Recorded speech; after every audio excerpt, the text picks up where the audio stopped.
And it's a very good afternoon to the Sportsfan Radio panel. Show number 437. So we're getting along down the track and a couple to go before we finish up for the year. I thought we'd start with AFLW this week. A couple of stories, the most recent being, and Judge, this will interest you. St Kilda AFLW player Georgia Patrikios has made a statement that she hasn't yet come to grips with vaccinations and doesn't know whether she will be vaccinated or not. Patrikios, a very important player for St Kilda. What were your thoughts on it when you saw that happening during the week, Sarah? Patrikios is a very talented player, and I think as an AFL and AFLW fan, I knew at some point we were going to see players taking a step back and considering whether they wanted to be vaccinated or not, which is completely within their rights. And it's good to see that she's taking the time to educate herself rather than just saying no, which has been the verdict that we've gotten from a few other people. But she's made a statement and she's working with the admin at St Kilda to maybe get vaccinated, to educate herself more, and then maybe make the final call on whether or not she will get the jab. It's very concerning for St Kilda as well, because they've already had a few injuries that have made a few blows to their midfield. And Patrikios is a dual best and fairest winner with the Saints and made the All-Australian side last season. It'll be really hard to fill that hole if she decides not to get vaccinated. So the issue, Sarah, is that there was a certain date that all the players need to be vaccinated by, and she's missed that particular date. And hence there's been a statement by her, which has then been supported by the St Kilda Football Club. Yeah, I'm not sure what the next steps will be from the Saints, obviously hoping that she comes back, as she is a very talented player, but we can't have all of our AFLW players vaccinated and allow for a talented player to come in and not be vaccinated, and the AFL has been very good with that. We've only seen one male AFL player, and the former Crows premiership player decided not to get vaccinated and has been placed on the inactive list. But I don't believe Patrikios has yet been placed on St Kilda's inactive list. She's still on the list, but is taking a leave of absence from the club. Yeah, so at the moment, yeah, you're right, that she hasn't been placed on the inactive list. But I think that'll be a wait and watch from a St Kilda perspective. But yeah, it's just weird that the way it all happened, and I suppose it's the way we're going to be living now, isn't it? That some will choose not to get vaccinated, majority will be, because obviously for their employment. But her real request was that let's keep this private. And at the end of the day, really, no one else needs to know. No, it's completely in her hands as well. And she's only 20 years old is the other thing. So she's still navigating a lot of what she's doing with her health and how she's approaching the game and how she's approaching life. So it's come at a point where it's warranted that she might need to take a step back and consider her next steps. Yeah, I hear what you say, Coutta. I think probably in the case of Patrikios, it's probably hard to keep quiet. Any general player, yes, but I was just having a look at her bio. She's won St Kilda's last two best and fairests. She was the AFLW best first-year player in 2020. She was All-Australian earlier this year. There'd be millions of questions about why she's not training and why she's not playing. So I think the club probably had to get out ahead of it. Oh, so sorry, I'm saying they did, but it was a very brief statement. That's all that needed to be said. I agree with that. Yeah, there was no sort of going into the pros and cons and all that. And at the end of the day, St Kilda just said they support the vaccination policy. So done. Yeah, and it's. Sorry, you go, Mark. No, go after you. No, I am just talking about as well Denny Varnhagen, who is the the Crows player who decided not to be vaccinated. It's been two very different approaches from two very different players. I appreciate and respect that Patrikios has gone to St Kilda and she said, I'm still processing, not sure what my decision will be, whereas Denny basically refused to get vaccinated. And the other thing as well, she's a registered ICU nurse. What actually happens to her career now on and off the field is going to be a really big influence on her life. And we likely won't see her in the AFLW for a long time. But Patrikios is going to, it's a respectful position to be in, where she said that she's taking a step back to consider it. And we know she loves her footy and we know she loves the club. So hopefully she makes a decision soon and St Kilda can prepare for the season coming up ahead. They don't know what they're doing for the season. No one does, but hopefully they can sort themselves out soon. The two approaches are very different. One's actually, as you said, registered nurse, but also she's been heavily involved in the protests in South Australia. And obviously the St Kilda players just released a press release, and which was then signed off by the club. Her sister's Maddie at Carlton, is it? Or am I missing the wrong one? No, that's Maddie Press-Parkis. Thank you. Yeah. The surnames both start with P, Coutta. Yeah, that's right. Yeah. She does have a sister. She does have a sister playing somewhere. No, Maddie Press-Parkis has a sister. Professor. Georgia Press-Parkis got drafted in the most recent draft to Geelong. That's right. Thank you, yep. Sarah. Very all good. It's probably, Sarah, upsetting as far as Patrikios is concerned. You mentioned her age, so young at 20. If we look at Varnhagen, she's 29, 30. If we look at Liam Jones, who's really the only AFL player we've heard from about not being vaccinated, and he elected to retire rather than keep playing with Carlton.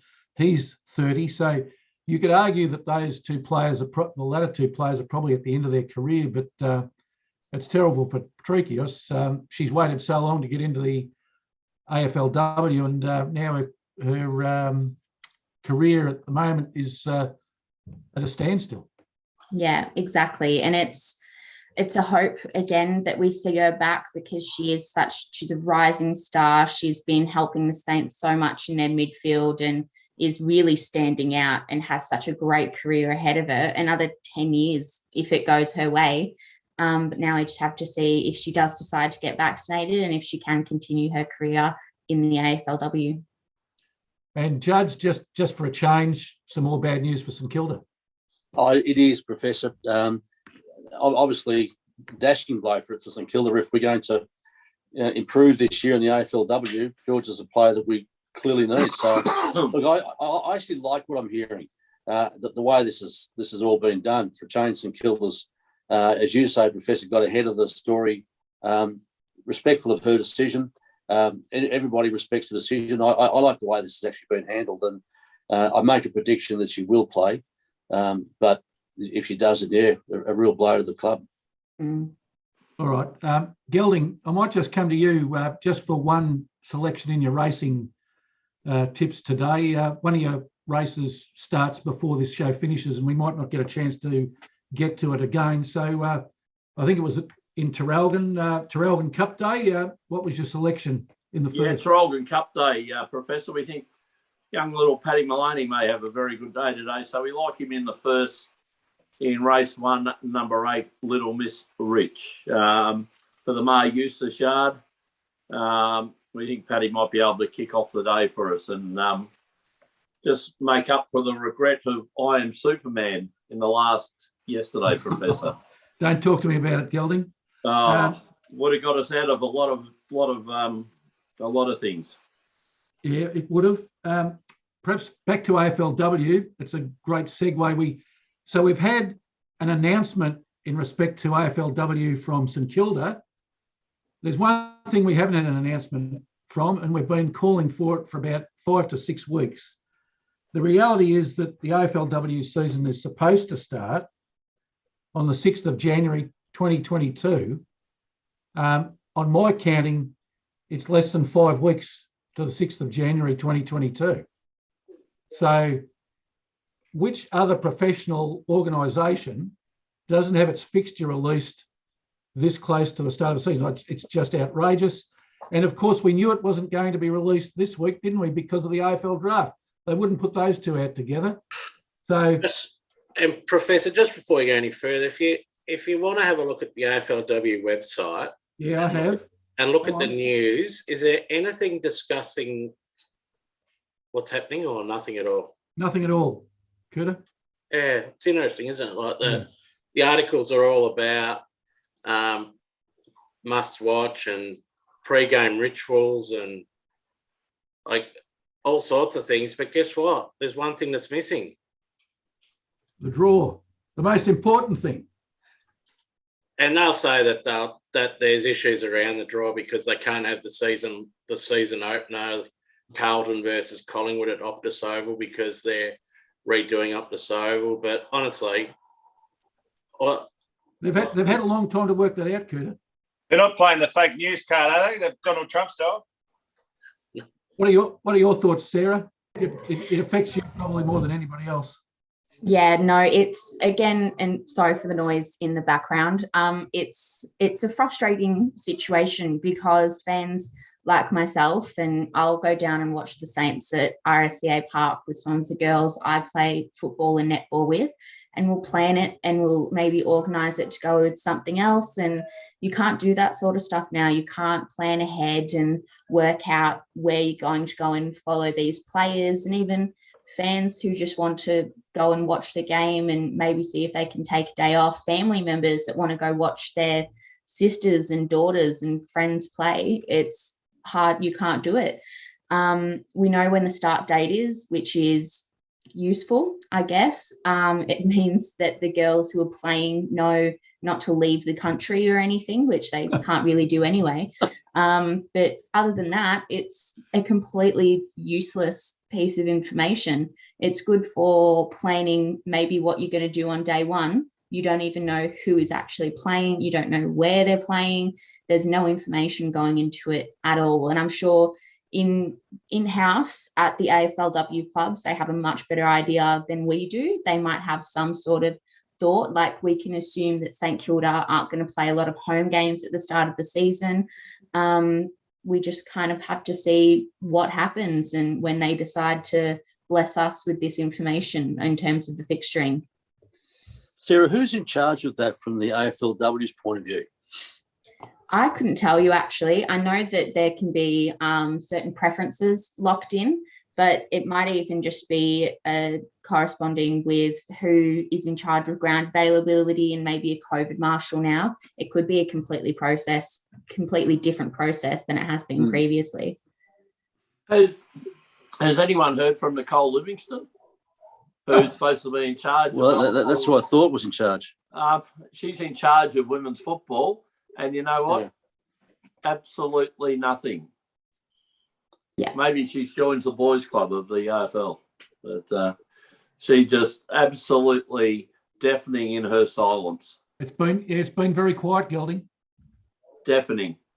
But Gelding, it's been fortunate that we've been able to establish a new committee for the exploration of football in Tasmania, and surprisingly, there's a name that seems to get mentioned, and his name is Travis Old.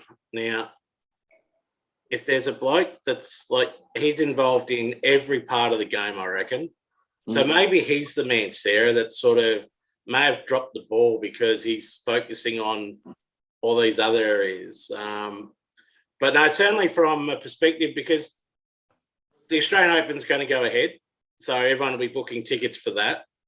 The cricket, the Ashes is going to happen. We've just seen the conclusion of the WBBL with Perth Scorchers winning it. Haven't we got this bright momentum? The Matildas yesterday got a record crowd, over 36,000 in Sydney, which is surprising. 36,000 would be like getting 150,000 in Melbourne, because we know Sydney people don't go to sport. But all of a sudden, the AFLW sort of, I think it's just going to fit somewhere. I think there might be a weekend here or there might be a weekend there. We can schedule it to play where it doesn't clash.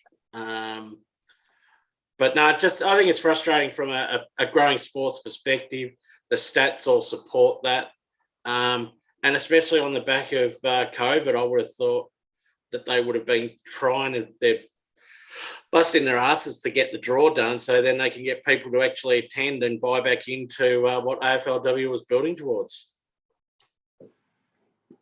No, exactly. And it's going to be hard, especially over the next few years when we see more teams being introduced and with the possibility of a Tassie team and even a Darwin team. There's expansion upon expansion being mentioned, but the AFLW continues to appear to be an afterthought in terms of the whole thought process. I can't say I'm surprised about it either. I know that the priority is where the main income is coming in instead of investing in something that could grow faster. But it'll, as we've said on the show before as well, I'd love to be able to see the AFL and AFLW fixtures come out at the exact same time, and you could be able to go and watch a double header, and you'd be able to go watch the Hawks play Port and you'd watch them at the same time, and you've got the women's game and the men's game, which order they're in. I don't really care. I'll probably go and just watch them all anyway. But if you can embrace that and make it a really good experience for fans, more people are going to come. It's the build it and they will come mentality. And they haven't even built the fixture for this year yet. So no one's going to rock up. Like, what's going to happen? Last year, we were talking about how great all these sales were and tickets were flying, games were sold out, and which was an amazing thing to see. But a lot of those people as well probably planned going early and bought those tickets early. It'll be another obstacle for the AFLW to overcome when fans can't pre-plan, and it might actually hinder people being able to come to games. Well, Sarah, especially if you do have all the expansion states, so in a state where a lot of people actually do, especially if it's in January, the ability to actually go and watch or fly into state, you can't do that with any certainty at the moment. The Black Friday sales have just been cheap flights. Oh, well, let's guess, can we? Exactly. And it's terrible. I obviously want to be able to, all fans want to be able to go and watch the girls play and see what's going to happen, but we don't know where that first step's going to be, and we don't know who the first match is going to be, who's debuting. There's no hype that you still see. Like, the draft was this week and we're already getting articles about who's going to debut in round one, what's going to happen here, which tool's going to really impact your game.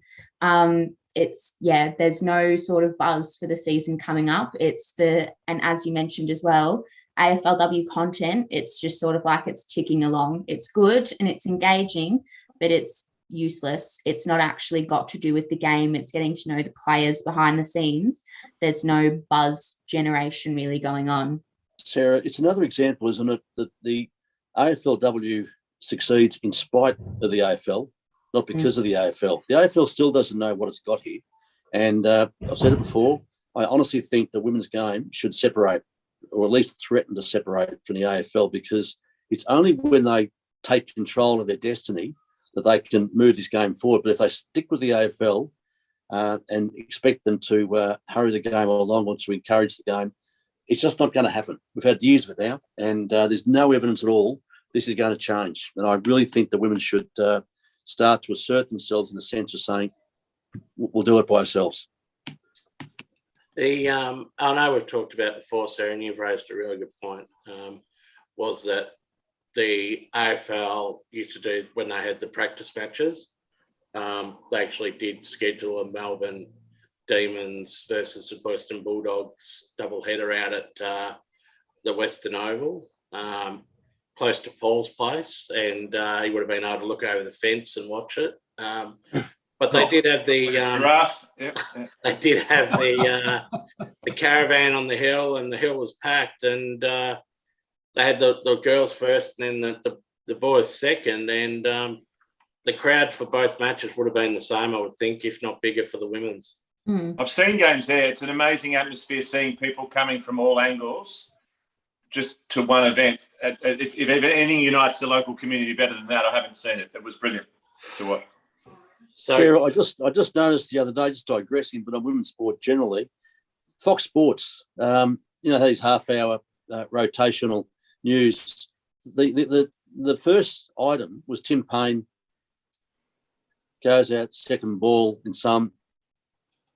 There were 6 items. Item 5 was on. By the way, Sam Kerr's been nominated for the World FIFA Player of the Year, and I thought, well, that's possibly a little bit more important than Tim Payne going out second ball in a who cares cricket match in Tasmania. But I suppose you sort of see that all the time, I suppose.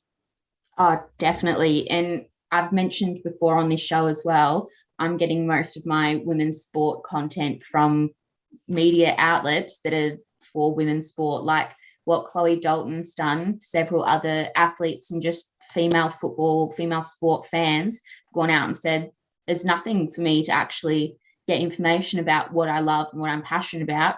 I'm going to go off and do it myself. And they've got websites and articles and Instagram pages set up, which are really useful, but they're still only reaching that one demographic, and there's not that content being shared across. We even saw there's Chloe Dalton was one of the main advocates and did a lot of work getting equal payments for Olympians and Paralympians, which is another thing we spoke about on this show earlier in the year.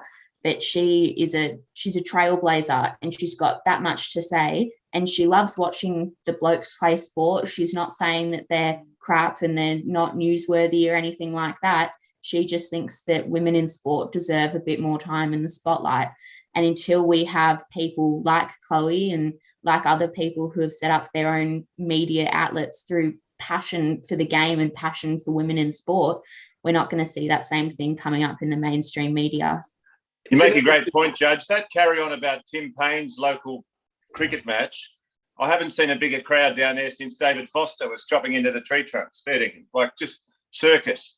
And it's interesting that one of our best female broadcasters is in absolute demand overseas, and yet when she comes to Australia, she probably comes here for a holiday, and that's Nerily Meadows, who's absolutely outstanding, and we all know who she is, but she goes over and does all the cricket and all that, and then comes back here and gets to do stuff all. We get such dignitaries as slats and heels and boys. Like, it's about time that we just got the best people to commentate and call the games and not worry whether they're male, female, or wherever they decide that they are. Because at the end of the day, as spectators, don't we deserve that? Exactly. Like the racing, Gelding. How good is it with the female jockeys or the female, like, I was going to say that, who's the stunner? Oh, Paul, you'll know. What's her name? The English girl? Oh. Francesca Kamani. Thank you. Yep. Like people like that increase, that know what they're talking about. Well, she's that brilliant. Is a person absolutely brilliant. Do you rate her, Gelding? Sorry? Do you rate her? She's brilliant. Oh, fantastic. Absolutely knows the horses backwards. The family, she was brought up. Her father was a legendary trainer over in Europe. And in fact, just got beaten in the Melbourne Cup with Bauer over here. Her brother has now moved from Europe to train at Ballarat and is a very successful trainer. She's been involved in horses and TV coverage. So, yeah, look, she's fantastic at it. But I get annoyed when people say, I wonder why you like her. I don't care if she's in a potato sack. She knows her stuff and brilliant at the analysis. Well, as Sarah rightly said, there is a person from the sport that knows the sport, right? That should be the key ingredient for why they do it. I'm watching the Big Bash, and you got Jason Richardson and the bloke from the front bar, who obviously have got no experience in playing cricket, yet here they are commentating on it because they're, I don't know, just commentators for hire, So I don't know what's going on. That they just get there and do that. But anyway, let's not have too many rants this weekend.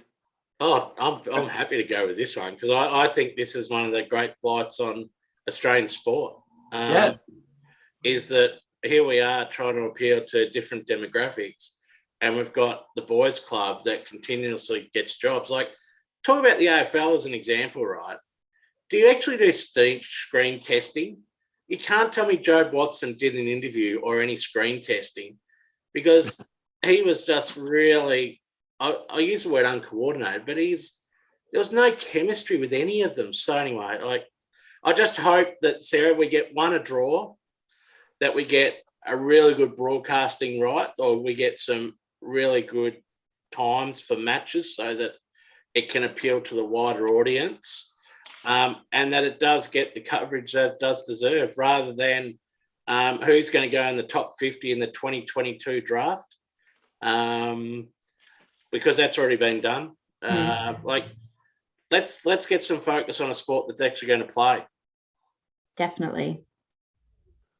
Thanks for those two items, Sarah. Much appreciated. And what I can say is this program, which generally talks about sport, not just limited to AFLW or women's sport, we've just spent more than half our program discussing women's sport and discussing it how it should be discussed. There should be more sporting programs, not just us, doing the same thing. Definitely. Professor, if I could just add in, the first race has been run at Traralgon, and our tip, Little Miss Rich, unfortunately ran second, paying $1.40. Well, one of our number who's unfortunately gone to better shores, Gelding, would have thought that was almost money back. Almost, but not quite. Anyway, later in the show, Professor. All right. Now, Paul, a little bit of good, a little bit of bad in the NRL off-season this week. Melbourne Storm releasing a press release saying they were standing down Tui Kamikamica, the forward who represented him in the preliminary final. Things went south in Fortitude Valley last weekend. Well, it's such an ironic name, Fortitude Valley, because every off-season something seems to happen there. Someone gets attacked, and this is a terrible one.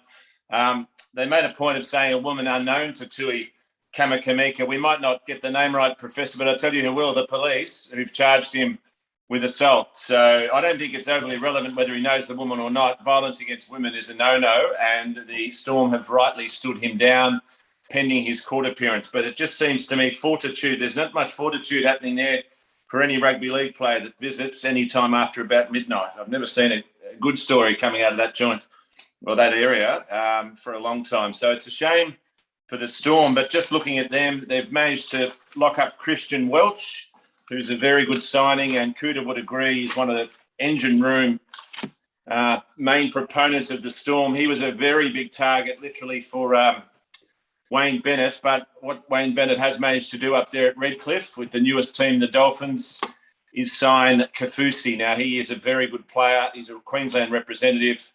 Wayne Bennett's made no secret of wanting to get Queensland players home, back to their state, and he's got a big target there in Kafusi. So we'll see what happens there, but it's just, it always brings me down, and obviously it's a very serious matter what these rugby league players seem to get up to. I don't know why they just can't behave themselves, but I guess you have an element of society, and it seems prominent in rugby league, just bad apples that just can't help themselves. And Paul, can I just cut in just for a sec? Could I just, sorry. Paul, Kafusi, Welch, both Melbourne Storm players. If you had to lose one, which one would you prefer to lose? Oh, Kafusi doesn't have many years left. Welch is an absolute machine. I would be keeping Welch, so it's not as big a loss. The Storm probably needed some room in the cap, but can I tell you this, Professor? Your Dogs, I don't think Imelda Marcos spent this much at her prime. They've gone out, but I'll tell you who's not laughing is the bloke trying to fit them all into the salary cap. They've got $500,000 left to fit 9 players. Now, the minimum contract's 80. Now, I'll just get the abacus out here. Let's do a bit of maths for you. I think something's got to go. I don't know.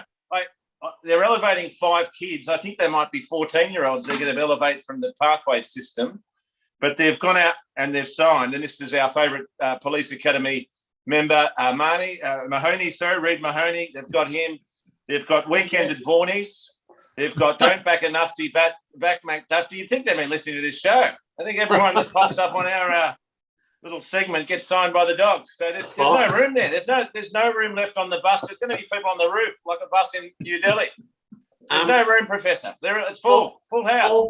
Paul, of course, the man that's driving all of this is one of Victoria's greatest advocates for rugby league to support Queensland. He helps us support Queensland. Big Slug Gould. Has he got a checkbook and he's just opened it up, like they still have them, I believe, and turned the checkbook around to the player and said, I left it blank. You fill it out what you think you're worth, and then we'll go from there. He never has a suit that fits him on the Origin coverage, you might have noticed, but I've got to say it again. I've seen buses in New Delhi, not this crowded. He just keeps putting people on the bus and there's no room. So there's going to have to people get off the bus, Phil, before you can add others. But I tell you what, Professor, your team will be unrecognisable from last year. My word, that is some sort of squad you're building. Whether we get the English soccer effect, though, unfortunately, the European soccer, you can't just throw all this talent together and expect it to mesh.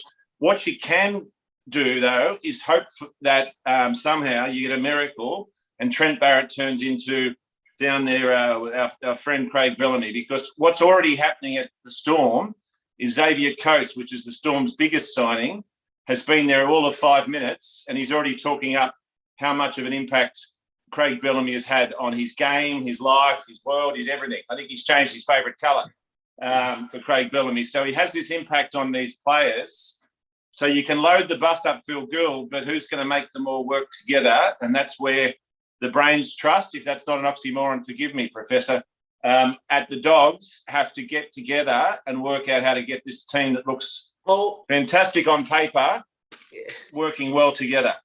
Paul, isn't this one of the great, what we're going to see is hopefully a team go out and not so much just buy a premiership, but do it different to the way that others have done it. The Roosters, we have a laugh about that they've got a sombrero instead of a salary cap. But Canterbury are actually going out, buying players and hopefully being able to support them, as opposed to the Penriths of the world, the Storm, to a certain extent, your Rabbitohs as well, that actually develop talent. They don't recruit top-end players. Whereas Canterbury have sort of gone the other way. And the player that they're looking at tipping out is Shane Flanagan's son, Kyle, who really, since he started his career, it's just been under pressure and looks as though he'll probably be the loser out of all this too, mate. Well, there might be hopefully a sunroof on the bus. As it hurtles along, you can just throw Kyle out the top, because they've got to get rid of someone and they've got to do it pretty soon, Professor. So there's an axe being sharpened in Belmore and there'd be a few players. Corey Allen's on decent bucks. He could be gone as well. So I don't know how they're going to fit them all in. But that's a better problem to have than not having much talent there at all. The Eels are a shambles at the moment. They've lost this Mahoney from Police Academy. We think he's a very good player. He's young. He's very good. You've got a very good spine there, Professor, so you should be excited about next year. You've got massive money, though, going into Luke. Nick Kotrick will probably go back home to the Raiders. Tavita Pangai Jr.'s there as well. It's going to be a team to watch, I can tell you. But the Eels, though, their bus is fast emptying. They're going to be old Mother Hubbard's cupboard if they're not careful there at the Eels. They've got to start locking in some players pretty soon, I'd say, if they want to have a chance next year. Paul, the Eels is an interesting one because obviously they refer to him as King Gutho. Now, I don't understand where the King reference comes from, but club captain held them over a bit of a barrel, it seemed, or his manager did. He's now re-signed, but they've lost their most promising player, and I'm not talking about Mahoney. I'm talking about Papali'i or... front rower of the year's gone to the Tigers, yes. Yep. And all of a sudden you're going, well, how can this happen? How can you lose a player from a club that finished top 4 to a club that has a coach that dropped more F-bombs than I've had dinners. Like, that's got to be like, he's just got to be chasing the coin, because you would not be going to the Tigers if you wanted some success. Well, there's more heads being scratched than an eczema clinic about what the Eels are doing. No one seems to know what's happening there. What they're doing, apparently, a mate was telling me that they're playing hardball. The problem is, if you play hardball too long, whether you sarcastically think King Gutho or not, his stats are actually very good, and he's arguably the soul of the team. He took unders last time to keep the team together, which is what brought Manly apart years ago when the older players took unders to keep the team together. Gutho, quite rightly, I think it's a brutal game, rugby league. I'd be asking for what I'm worth. The last time I didn't, this time I will. So I don't think he can be at fault. The Eels have to make a decision whether they think he's worth it. He leads. He's actually a lot better than some of the, in stats, certain categories of stats, than your high profiles, your Trebojeviches, your Tedescos, those sort of players in some categories. And he's not far off in the categories that we see them all. He's just not as flashy. And now I'm trying to think of an AFL equivalent. He doesn't get the attention and the headlines those players do. But the players who play with him know how important he is to them. So they'd want to make sure they keep him just on many levels, just to show that their team's not falling apart.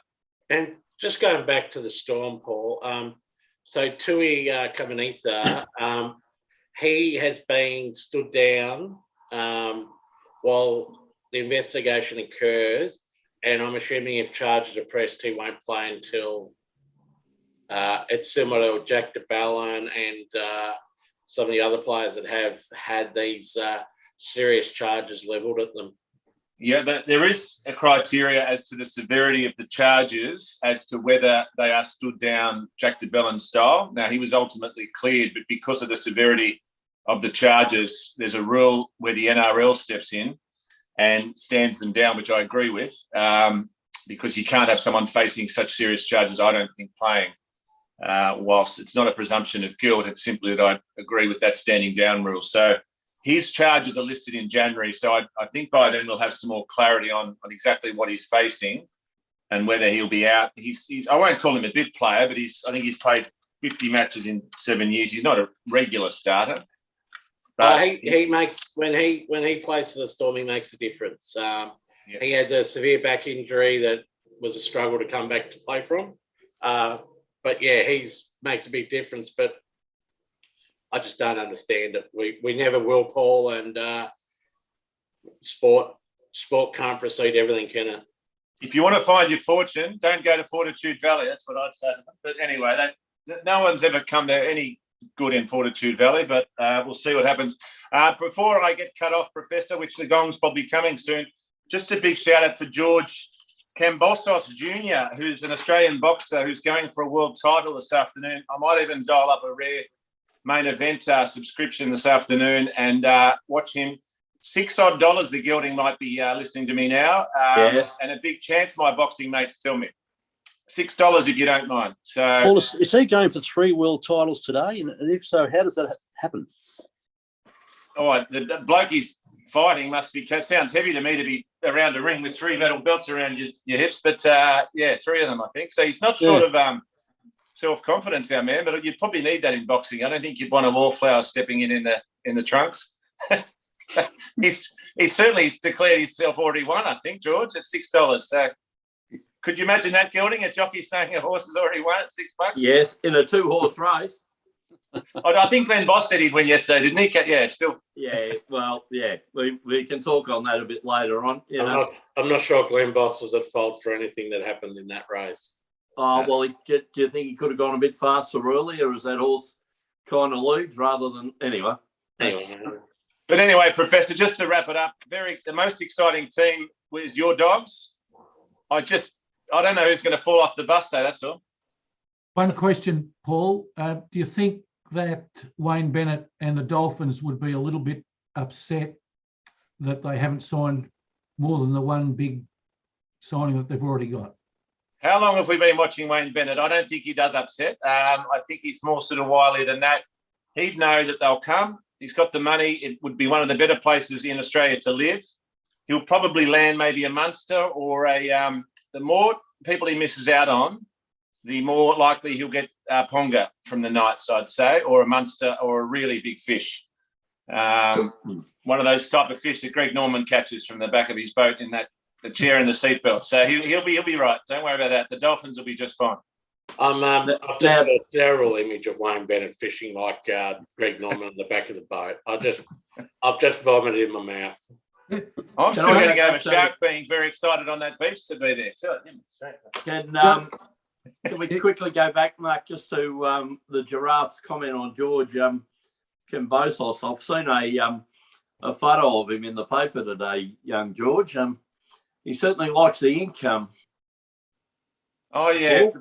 The bloke he's fighting looks about as tall as Chrissy Muntz. I don't know whether it's a height, but it's a weight thing, isn't it, boxing? But he must be able to throw one. The bloke he's fighting is about $1.10. Yep. $6. We got there's plenty of ink on this, so it'll be an interesting fight today. $1.10 in a 2-horse race, Gelding. What does that tell us? The horses must be Winks. All I'll say is a fighting chance. Come on, a fighting chance. Now, I'll be here all hour. Judge, we're on Zinger Watch. Are you keeping track today? Yeah, look, he's not performing as well as usual. Only up to 9, Professor. You've got to pick it up, Paul. But look, having said that, there was a bit of Sarah, and Sarah doesn't do zingers, and so wasn't much zinger time. But we've still got 15 minutes to go. Oh well. All I'll say, even a blind squirrel can occasionally find a nut or two. So let me keep trying. Yeah. He's saving them all for Thursday, John. Okay. Okay. Yeah. Now, Judge, we had some texting during the week about changes to the Davis Cup. Who are Cosmos? Oh, well, Cosmos is a company which owns the Davis Cup, Professor. I wasn't aware of this, but 3 years ago, a deal was done whereby Cosmos, under a 25-year agreement, had basically taken over the running of the Davis Cup. And if you listen to Leighton Hewitt, it's an almighty stuff-up. I wasn't aware of that. I also wasn't aware. I knew it was coming that that sets are now they're down to 3-set matches, instead of the old venerated 5-set matches. They're now talking about having it at Abu Dhabi. Just everybody goes together instead of having it country by country as it was for 100 years. It's been going since 1900, the Davis Cup. And recently it's been in 3 or 4 countries. It's all going to be just a tournament over a couple of weeks or so, a knockout tournament at around about this time of the year. And the traditionalists like Leighton Hewitt are saying you've got no respect for the tradition, and this is going to basically be the death knell of Davis Cup. You probably knew about this, Coutta, but I had no idea that the whole thing's been outsourced. It's owned by the company or the business that Piqué, the soccer player or the Spanish soccer player, owns. Gerard Piqué, yep. Yeah, so not Nelson, but Gerard. And it's got a hat on an A there, I think. So that's an infliction. So we're very fortunate, though, that we've got players like Djokovic who are involved now, Judge. He doesn't think the prior format's the right one. He's not sure the current one is. He's probably in between. Okay.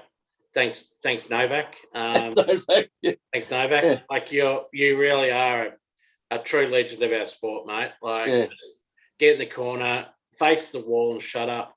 The Davis Cup. If you didn't know it was on, if you didn't come across it, I don't know how you would know that it was even on.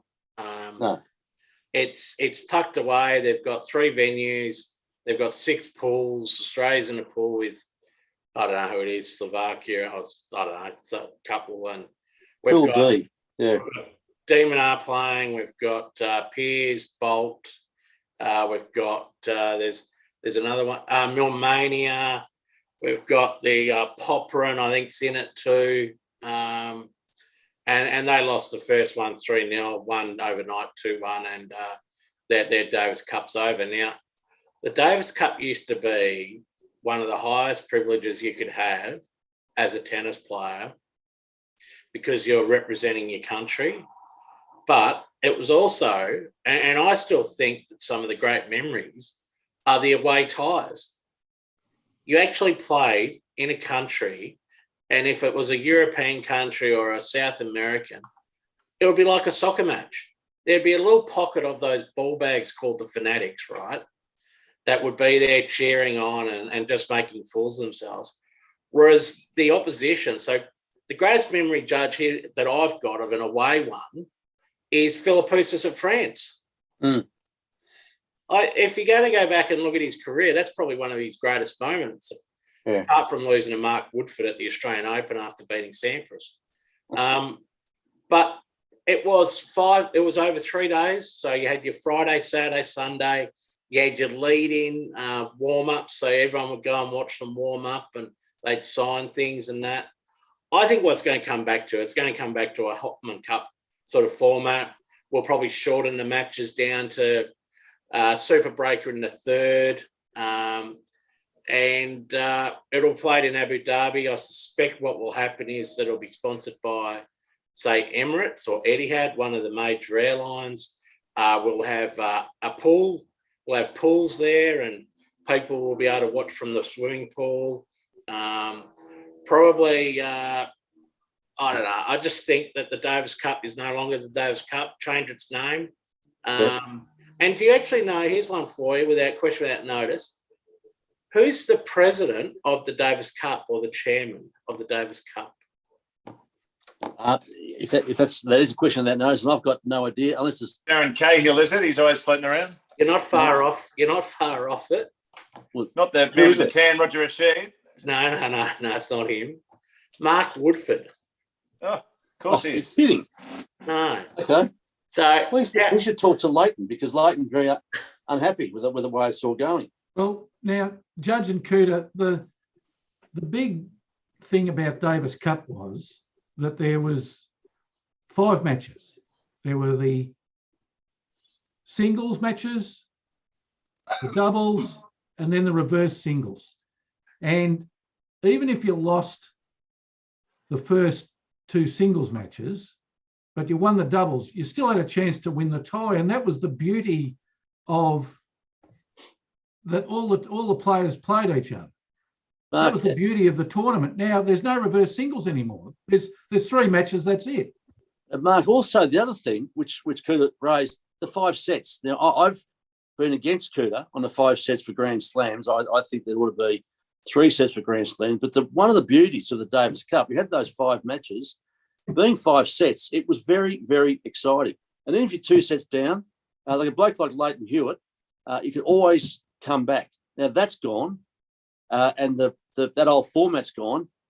I think that the heart has been ripped out of the Davis Cup to a point where it can't come back. It's Davis Cup by name only. Is the reason for all these changes to get the number 1 in the world to play Davis Cup? If that's the case, then that's ridiculous. Like, at the end of the day, you should want to represent your country. Like, you should actually say, I actually want to play. Like, how much? And then for him, it's like, how much is enough money? He's earned X amount of money, and you've got people like John Millman, or you've got all these players that would represent their country in a heartbeat, and yet we're changing the format because of not getting the number 1 or 2 in the world. If we look back, I went to the Davis Cup as a kid, so the year that Pat Cash did the infamous jump, I think he beat Joachim Nystrom that day, sitting in the front row all day with Mum. And it's one of the great sporting experiences. I was only 8 at the time, so it's only about 15 years ago. But you look at it and you think, that's sport. That's sport. It's not about just theatre and everything like that. Kooyong rocked. And yet here we are now, we're playing listless matches, and I don't know. I'm disappointed that we are in the stage we are with the Davis Cup. I think that tennis is making so many changes as well, Judge, whether it's the 5-3 sets, whatever it is, super breakers in doubles. But Davis Cup, was everything. I think as a nation, And maybe that's the attraction. As a nation, we're one of the most successful. We would always have our stars put their hand up to play. Philippoussis, obviously, when he didn't play at Mildura, flew up in the plane and sort of sat around when we got knocked out. But that was the other thing. You actually had to qualify to make the Davis Cup. So we lost to Zimbabwe in Mildura. We lost to the Black Brothers, for crying out loud. And then we had to go through qualifying and play Uzbekistan or Thailand in Adelaide or something like that. Like, is that the reason why? Is it the reason it doesn't have the appeal anymore to the players? If that's the case, then let's stop catering to the top 10 in the world. Coutta, I was at that, that game as you talked about, and I'll tell you what, you're right. I saw Pat Cash. He was higher than I don't know. Paul, give us a zinger here, but higher than Willie Nelson on a good day. But that was the high point of Davis Cup. What I'm saying is, it is not Davis Cup anymore. No. You can't have it when it is just done for monetary reasons, which it clearly is now. That's why they want to get the best players to play. Forget the fact that Australia is 1 in 25 times, I think. We went down in the rankings, but nevertheless, Australia always had a crack because they were so proud to represent their country. Only time they do it for that Davis Cup, one of the iconic sporting events in the world. And that's why, can I just say, Professor, I'll say it now, that when we talk about what's going to happen after COVID, I'll say what's going to happen after COVID, sport is for sale. I don't think there's anything which we can now put up as being iconic and unchangeable and will always be protected. Everything is now for sale. If you can sell... We had it last week from Tim Costello that the AFL is effectively owned by the betting companies. That was his quote. Well, absolutely. And it may as well be ultimately owned by the betting companies. We'll talk about this at greater depth, I suspect, Professor, but everything is for sale. And you'd say, oh, the Melbourne Cup won't be. Really? Let's just see if anything can be protected, because after COVID, there's going to be a lot of money going out of sports, but the hedge funds, the venture capital funds, they are absolutely chockers. Broadcasting is becoming extraordinary in its breadth. Gambling is a cancer which is taking over the sport. I'm saying it now, sport is for sale, and the Davis Cup is just one example of it. John, the Melbourne Cup's been for sale since the 1980s when John Elliott tried to fosterise the world. Well, yeah. You know, like all of those in racing, just talking about racing and all that, every race now, every traditional race is sponsored by someone to have their name on it. Like, it's no longer the Melbourne Cup, or it's no longer the Victorian Derby. You know, it's a Lexus Melbourne Cup, or it's the AAMI Victorian Derby. You know, they've to do all that. Sooner it'll be the Foster's Melbourne VFL or AFL Grand Final. You know, Gelding, the thing about that is that ownership, as lawyers know, is a bundle of rights. When you own something, you can lease it out, you can rent it out, you can hire it out. You can, when you own an event in the year 2021, you got, for instance, the broadcasting rights. Now that has got about 10 different subsets within it. You've got the naming rights, you've got the historical copyrights, all of the paraphernalia and all of the history of the thing.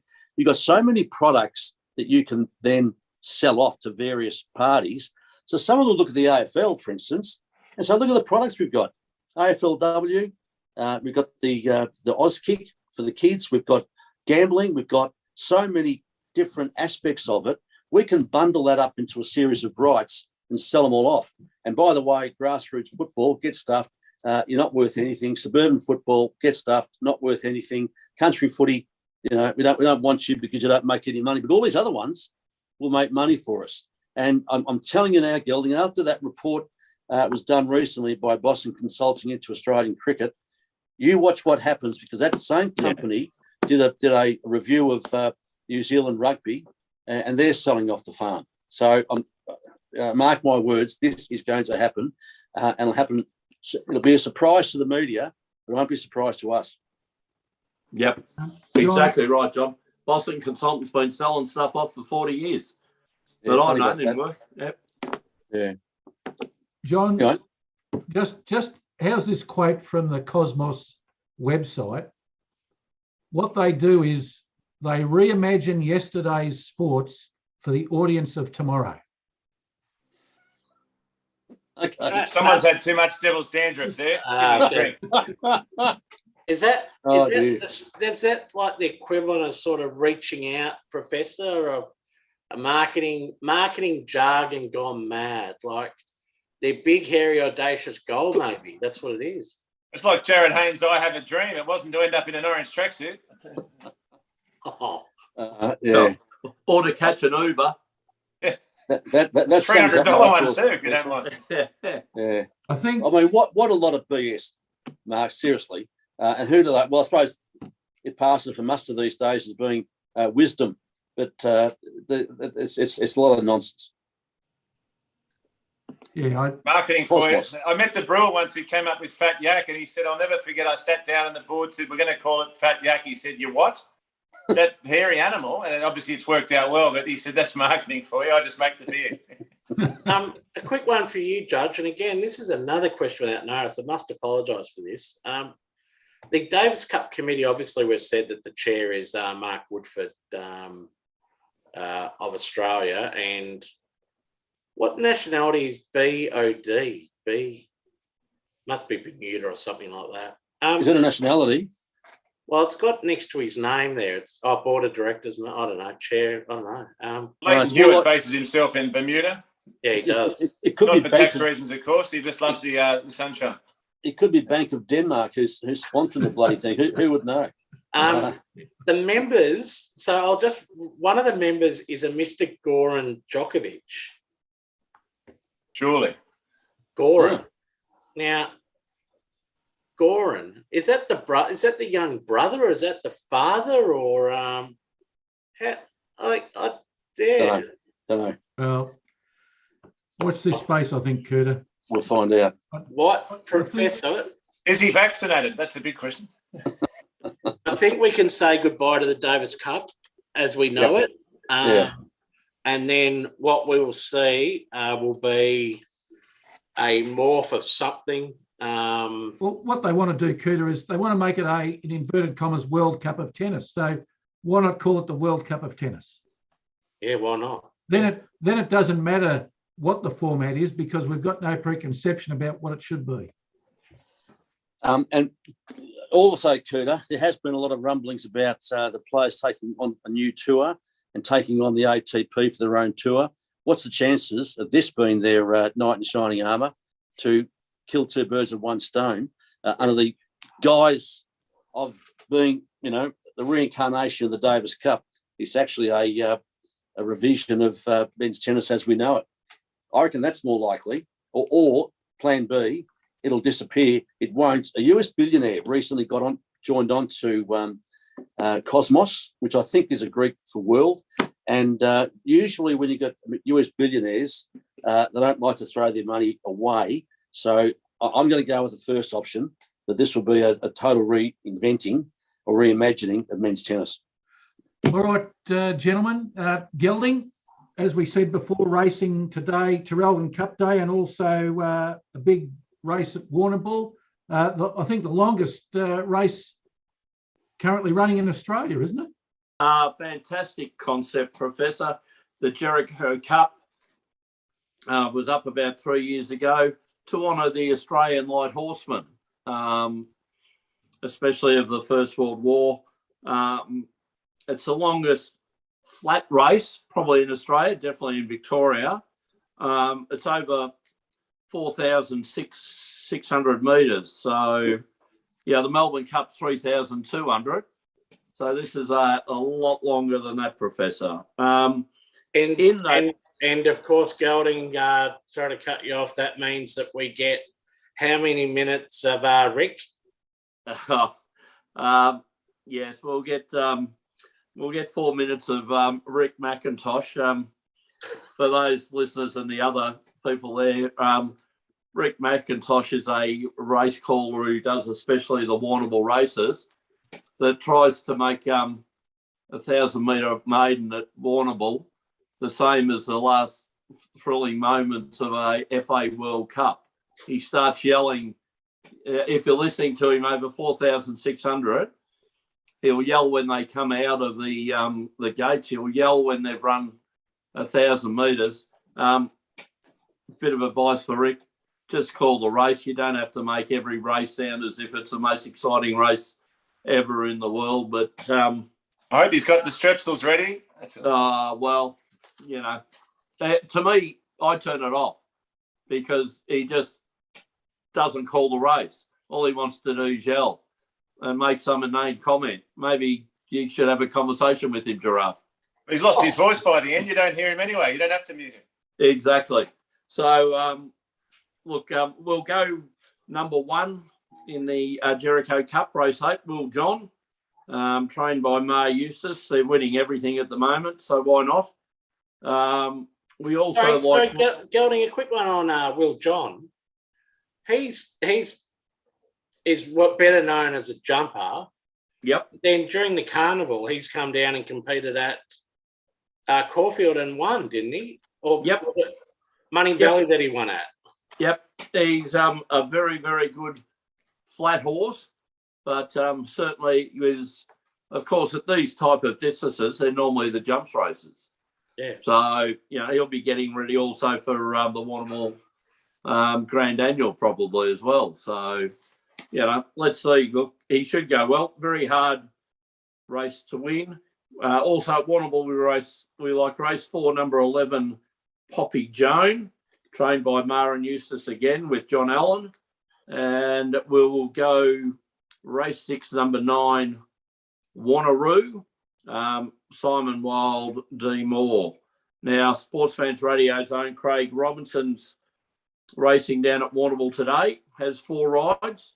Professor may be the danger to Wanneroo in race 6 on Wegger Ram, and maybe a bit of an each-way chance in the last 9 on Dance State. Well, Gelding, we've got an update on Robbo Watch. He may not have made the race for, I think he was riding in race 2 at Warrnambool. Yes. And he's been removed for stuck in traffic, I believe. Stuck in traffic on the way down to Warrnambool. Well, he also has a ride in race 3, so he better hurry up, Gelding. But they were both 40 to 1 odds, David. So maybe they're the ones to miss. Now, Gelding, just while we're on Sportsfan Radio's own Craig Robertson. Yes. He's in career form at the moment. Yes. Over the last 2 Sundays, he rode a double at Donald, and then he Yes. followed it up last Sunday with a double at Geelong. In riding in very, very good form for a young 52-year-old jockey. We had Glenn Moss retiring yesterday at 52, but Robbo still seems to be going around quite well. So let's hope he continues riding these doubles, Professor. All right. And also, what about for Traralgon? Traralgon, look, I thought young Paddy Maloney would have a very good day down there. So I like Paddy in race 1. Unfortunately, got beaten for 2nd, but like him, race 4, number 2, Mr. Sizzle, and race 5, number 10, Nasher. In the Traralgon Cup, Professor, I did like Excel Man, but it's been scratched. So we might go number 1, race 8, number 1, talking about the theme of today, Fanciful Top, trained by Matthew Kamani, Luca's son and Francesca's brother, and being ridden by Paddy Maloney. So we might go race 8, number 1. Can I throw one in, Gelding? Certainly can, Giraffe. The Giraffe. Let's go down to the map of Tassie, if you don't mind. Hobart race 3. This thing's got more class than anything you'd see in Argentina's Next Top Model. Shot of Irish. It's featured on the show before. It's down there in Tassie on a Sunday. Well, Shot of Irish is trained down there. It's a class horse, though. Oh, it's a Melbourne City class horse. In fact, it's in Tassie on a Sunday, so $2.30. I reckon that's get out your super stuff. Race 3, horse what? Horse number what? Number 2 for you. Thank you. All right, Judge, Zinger Watch, how did Paul go for the last half of the program? He finished up with 11, not bad. I mean, the problem is he set the bar too high 3 weeks ago with a 17. And, I just think if we, for instance, said a slab of Gravitas beer for an 18, he'll go nuts. That was the day I turned into Timmy Forsyth. I just thought I'd get it up there and just try. When's speaking of Gravitas beers, Paul's obviously still waiting on his 6-pack, but my mouth's drier than Gandhi's sandals over here. Hang on. yeah, hang on. Yeah. There's another one. When's I've seen that a fan of or a good friend of the show in Sean Sports Geek Callanan has really ramped up his social media for the upcoming Collingwood elections, and has even been seen on I think Big Footy now. Where he gets my vote is if I ever make it into the Collingwood, those VIP type match day functions, at least I know what beer I'll be having, and it won't be Carlton Draft. It'll be a nice cold Gravitas and a lanyard as you walk in. I don't think you want a better match day experience than that. All right, we might pull it up there today, gentlemen. What I can say, Paul, is that what I'll do is I'll bring half a dozen Gravitas Glory with me on Thursday. And pass them on to you, and then Sean can own either half a dozen. I'll be that pumped. I'll drink it out of my shoe. All right, gentlemen. Thanks very much for your contributions today, and till next Sunday afternoon. It's a very good afternoon.